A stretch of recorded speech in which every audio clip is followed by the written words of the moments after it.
From Studio 1A in Tampa, Florida, comes a talk show that really feels your pain and tells you like it is. We love America and all that freedom-loving Americans want to protect.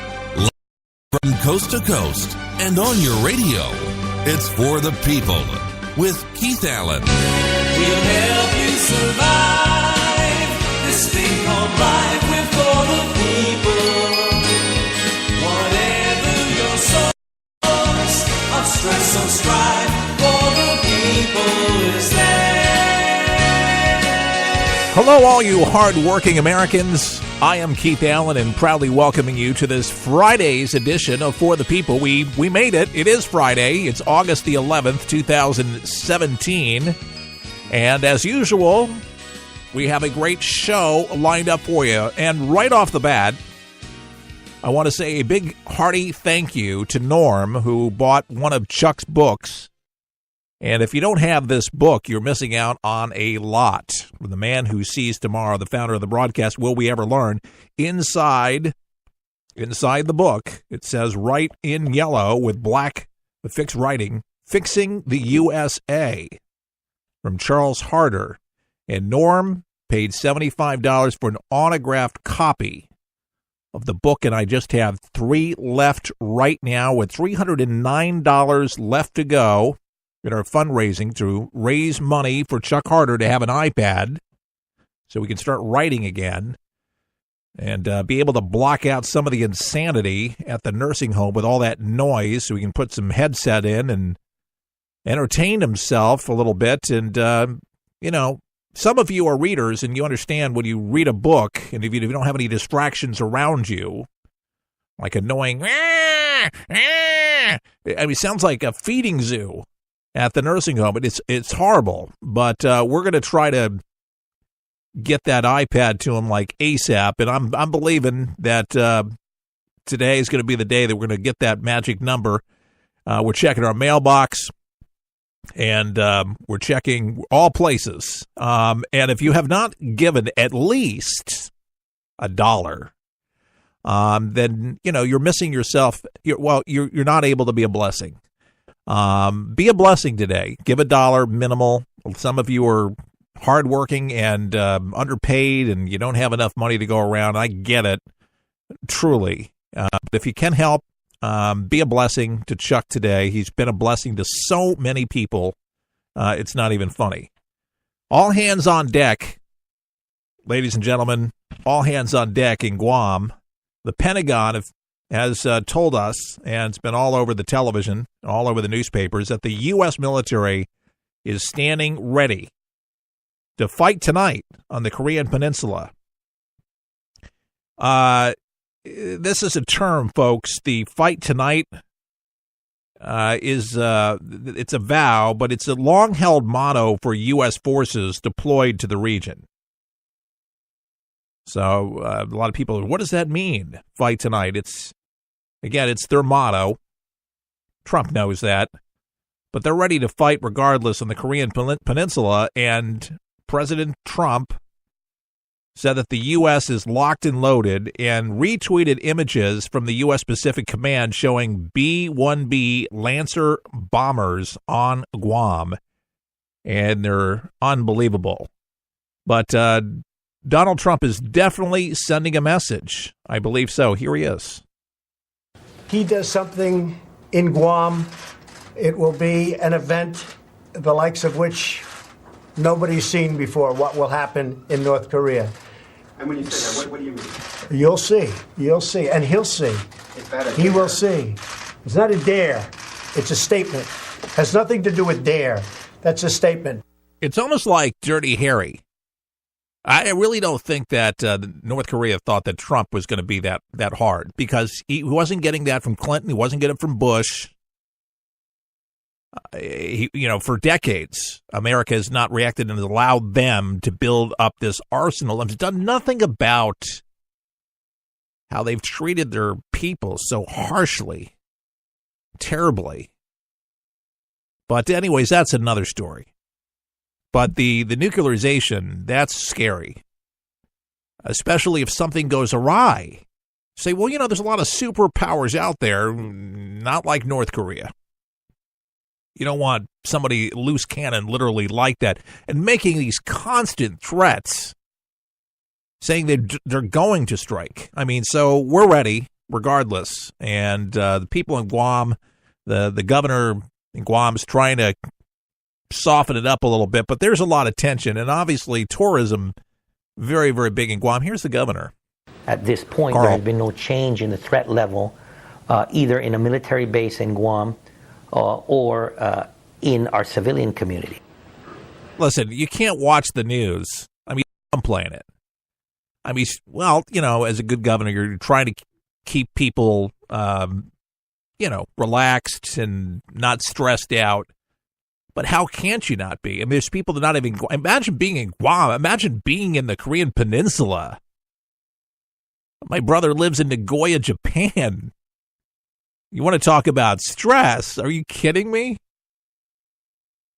People in the United States, stateside, are nervous about the whole thing. I got to make this clear that I'm not one of these Republicans that's war hungry. I'm certainly not, and nor do I want to see the potential of millions of people get killed on either side. But unfortunately, diplomacy, it doesn't seem like it works with this guy. And what makes me nervous is if one of these missile launches that has one time nuke on there and it goes the wrong direction. I mean, we've been working on, the Russians have been working on ICBMs, of course, more successful launches, very successful, greater track record of testing. But blows up Los Angeles, or a portion of it, or Guam, or Japan, or Seoul. We can't take that risk. And with the rhetoric, with the threats, I mean, this guy is serious. And I think Donald Trump is serious, too. And trying to tell our own reporters over here, he doesn't think it's been tough enough with his rhetoric. Some people say, dial it down, Mr. President. Dial it down. Do you think you should? Maybe that statement wasn't tough enough. And we're backed by 100% by our military. We're backed by everybody. And we're backed by many other leaders. What would be tougher than firing Kerry? Well, you'll see. You'll see. Mr. President, is one of the options considered a preemptive strike? We don't talk about that. Yeah, you're not going to talk about it like Barack Obama giving ISIS indication of when we're going to go in and we're going to bomb. Not a great strategy. But I think the imagery that we've shown with our bombers in position, our military ready to go, America's ready. I feel good that we are ready. I feel good that we have not only us going it alone, but we have other countries that have our back. Now, China's sitting this one out. They're going to be neutral right now, but China's saying if push comes to shove, then we'll get involved. But they're going to initiate. So if we initiate, then they're going to be right there with us. They're not going to initiate, obviously. They're not going to get involved any more than they need to get involved for so many different diplomatic reasons. And it's their neighbor and it's their trading partner. And again, they're not so far different. They're cousins. Not so far different in many respects when it comes to human rights and how they deal with their people.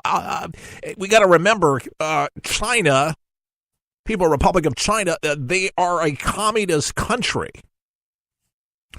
where we get most over here in America from because it's cheap. Oh, my goodness. Chuck beat that drum for so many years. We got a NAFTA, and just if you realized how much damage Trump's been the only one that's been saying anything about the bad trade negotiations with the Chinese. Yeah, they're big, and yes, we're so embedded with them. But intellectual property, stealing from us, and the way they treat their people, you can't feel good about buying products like that. That's why I'm saying you got to seek out made in the USA products and feel good about that.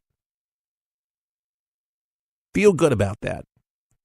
I mean, children, slave, you got North Koreans over there as slaves, funneling money back to Kim Jong-un. Oh, yeah, North Koreans come over to China, and China puts them to work, and then the money goes back to Un. You didn't know that? Well, of course, a lot of you know that. But if you didn't know that, there you go. Get the book. I got it in my hand, Will We Ever Learn, by Chuck Harder. We got 3 left, autographed. Go to forthepeopleshow.com, get your copy, and help us. We got about $309 left to go. We can do this, folks. But I need your help. I can't do this alone. Monday, we'll be back to normal programming. And I appreciate stations in our network, Liberty News Network, that has allowed us to be able to do this for Chuck. They love Chuck. The stations that aren't love Chuck, and as a result, loved me relaunching it with Chuck. But we respect around the country, and I appreciate our partners, everybody that's given something, and thank you for the prayers and support. Really appreciate that. But, folks, we still got a little rock to push up. $7.99 was our goal. $309 to go. We can do this together, folks. But go to the website right now without further delay and make the best gift that you can, even if it's $1. That's all you got. Some people talk about forever, like it's a time that never comes. Hey, but just like days we thought would last, time goes by so fast. Tomorrow's come and gone. Our lives are treasure that we're given, and every hour is ours to spend. But every moment that we waste can never be replaced. It never comes again. We get so caught up in the future that we don't take the time to live today. And how long does it take to love each other, to believe with every day there's a difference we can make? How long will it take to start over if we finally realize that we've been wasting so much time? What matters most is hard to measure, yeah, with no beginning and no